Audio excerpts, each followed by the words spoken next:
Hey, what's up guys? I'm Ryan from Extreme Terrain, and today I'm here with the Rugged Ridge Heavy Duty Steering Upgrade for your 97 to 2006 Wrangler. This kit is going to be for the off-roader that's looking for an easy bolt-on that requires no modifications. This is a very well-built and heavy-duty setup. It's going to add a ton of strength to the front end and prevent you from bending tie rods. With this kit, you're getting the construction of a higher dollar setup at a much lower cost without sacrificing quality. It has removable ends, so if they ever wear out, they're relatively easy to change. And as far as price goes, it's pretty middle of the road for these heavy-duty setups. At under $400, you really can't go wrong with this kit. As far as install goes, I'm going to give it a 2 out of 3 wrenches since it can be installed in under 3 hours using simple hand tools.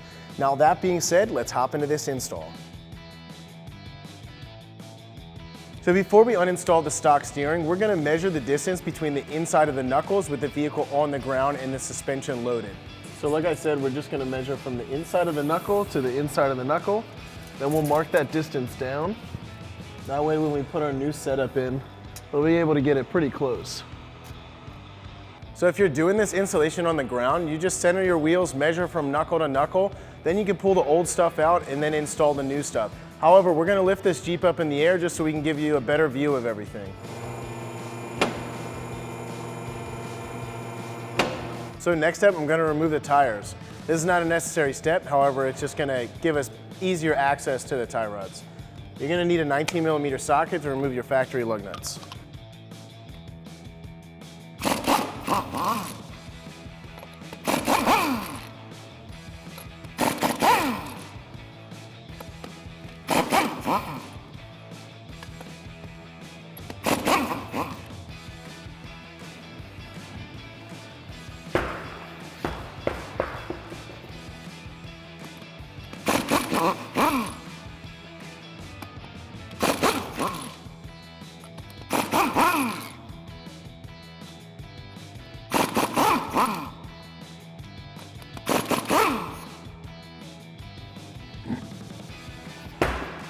So next step, we're going to take this cotter pin out of the drag link, and then we'll remove that castle nut. To remove this castle nut, we're going to use a 19mm wrench.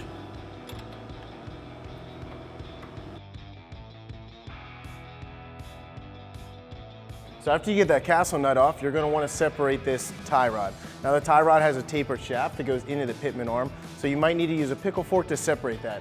Mine is cracked free, but the suspension is pulling on a little bit, so I'm going to stick a jack stand under here to pop it up a little bit, and then we can remove that.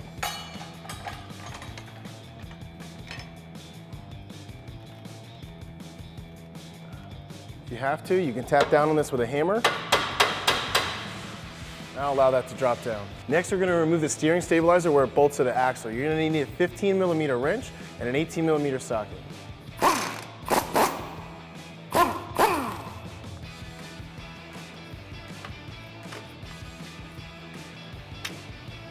So next step is to remove the tie rods from both ends. First, we got to remove the cotter pins, then we're going to use a 19mm wrench to remove those castle nuts.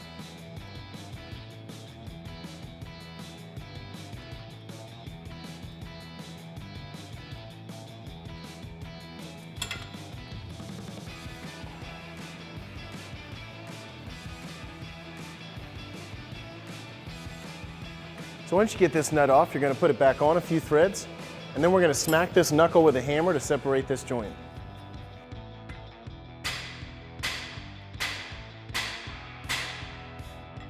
Once that crack's free, you can remove this nut. We're going to do the same thing on the other side.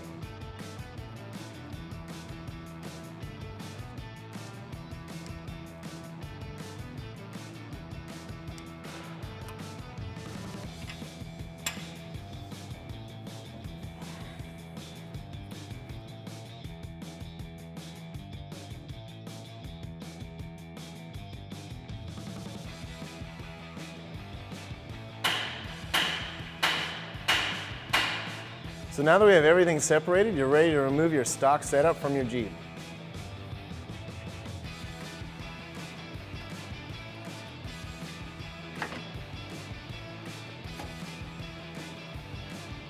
So now that we have our stock system removed, we're ready to install the new system. But before we do that, I just want to do a side-by-side comparison. Now we all know that the stock setup isn't the beefiest, especially when you add larger tires. The drag link is pretty sturdy. However, the tie rod setup is just a thin tube with small end links. This new setup is gonna have a 1¼ inch solid bar. This is cold rolled steel, and it has no welds or seams that are gonna cause fatigue and crack on you. Also, the new tie rod ends are 7/8, which are much larger than the factory ones that we're taking off. It also includes a heavy-duty steering stabilizer for those larger tires. This setup is going to be slightly different. It's actually going to be a fixed tie rod setup instead of an inverted Y like the stock setup. So this is going to keep your tires straight and even when you're articulating the suspension. The drag link is actually going to bolt to the end over here, whereas this kind of meets in the middle. So with that being said, let's hop into the install. We're gonna have to remove these tie rods and get these clamps installed.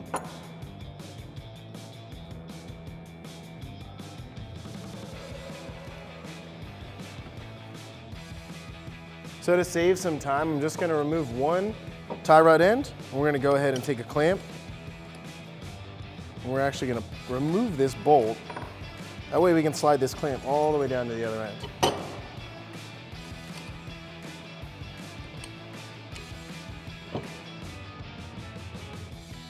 Once you get that on, you can put your bolt back in and then reinstall that nut. Do the same thing for the other side. Probably gonna have to screw this bolt back in because it fits a little tight.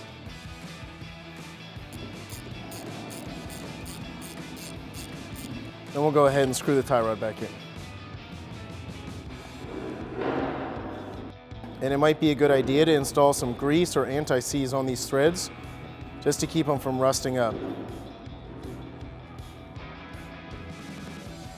So once you have that screwed back in, you're going to want to make sure that the threads are even on both sides, and you can do the same thing for the next one.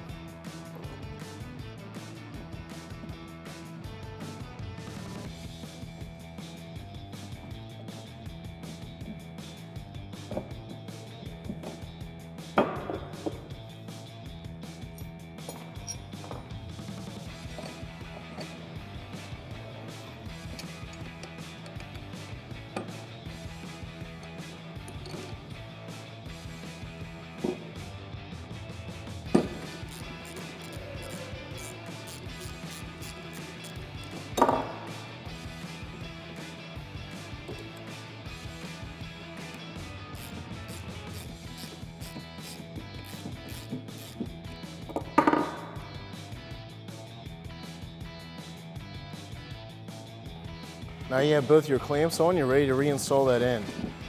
This one is a reverse rotation, so you're actually going to spin it counterclockwise to screw it in.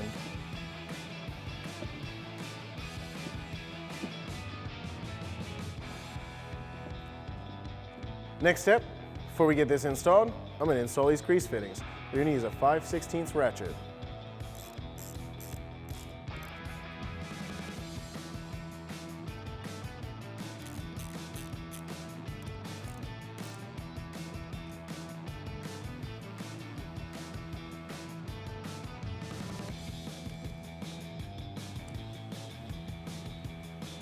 So now that we have this assembled, the clamps are on and the grease fittings are in, we're going to start with the tie rod crossover. So we're going to take our castle nuts off. And we'll get the one end installed.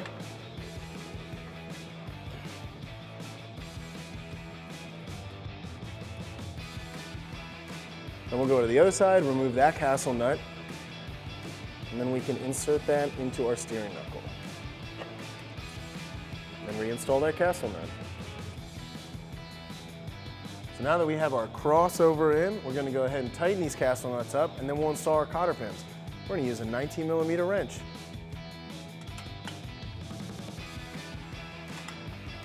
After you get this nut on, you're going to want to torque it to 60 foot-pounds, and then install your cotter pin.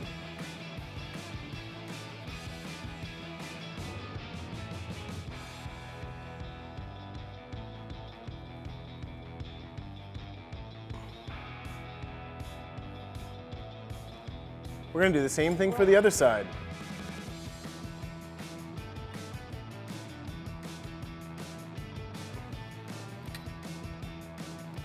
So now that our tie rod setup is on, we're going to go ahead and adjust this bar, measure in between those knuckles for that original measurement we did.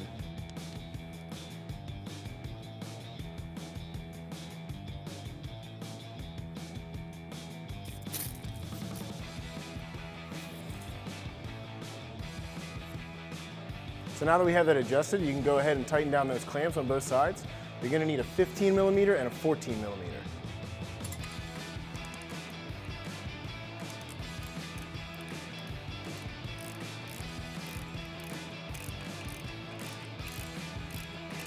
Next, we're ready to install our drag link. Now this is going to attach to the tie rod and to the pitman arm. You're going to notice that there's going to be a longer section and a shorter section. This longer section is going to go on this tie rod. So we're going to take this castle nut off and insert that.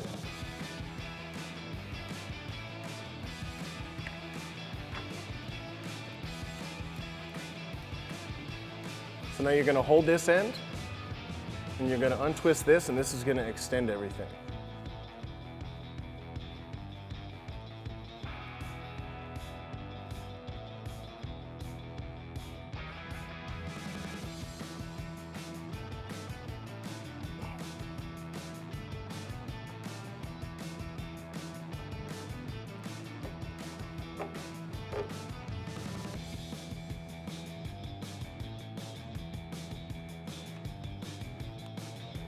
So next you're going to tighten these castle nuts up and you're going to torque them to 60 foot-pounds. These are also a 19 millimeter. Then we'll insert our cotter pin and then wrap that around.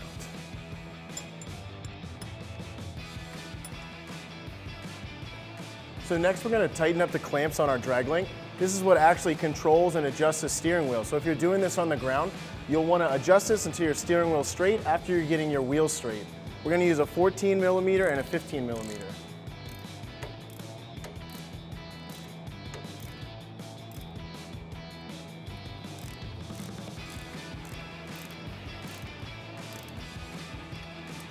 So next step is to install the steering stabilizer. Before we do that, we're going to need to press these bushings in. I'm going to use a vise to do this.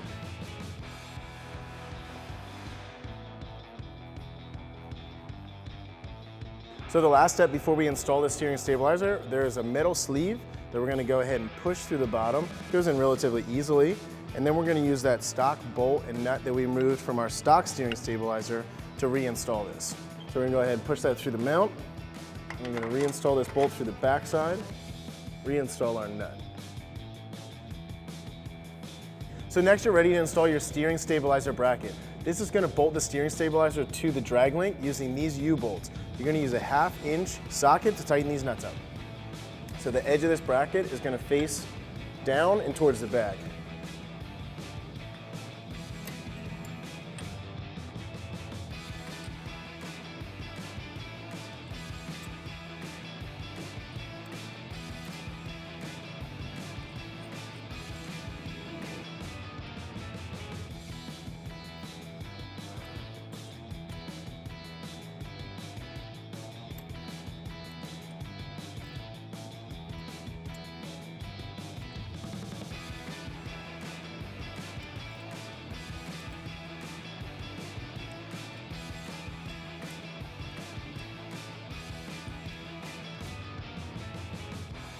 So next we're going to use that 1/2 inch socket just to snug this up a little bit.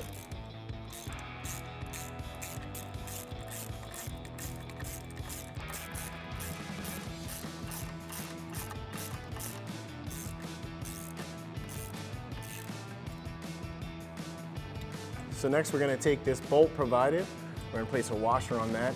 That's going to go through the steering stabilizer. Then we're going to place another large flat washer on there. Now then this is going to go through the bracket. So we're going to slide this bracket in place, and you want to make sure that this is centered and in the middle of the piston along with your steering wheel. So once we get that through there, we're going to go ahead and place this smaller washer, and then we'll put our nylon lock nut on there.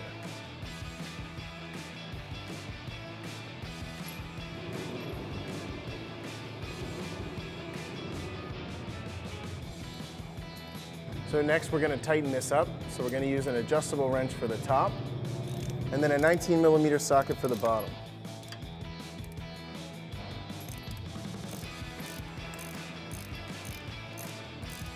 So after we have that tightened up, we're going to finish tightening these U-bolts. So we're going to use that 1/2 inch again to finish those off.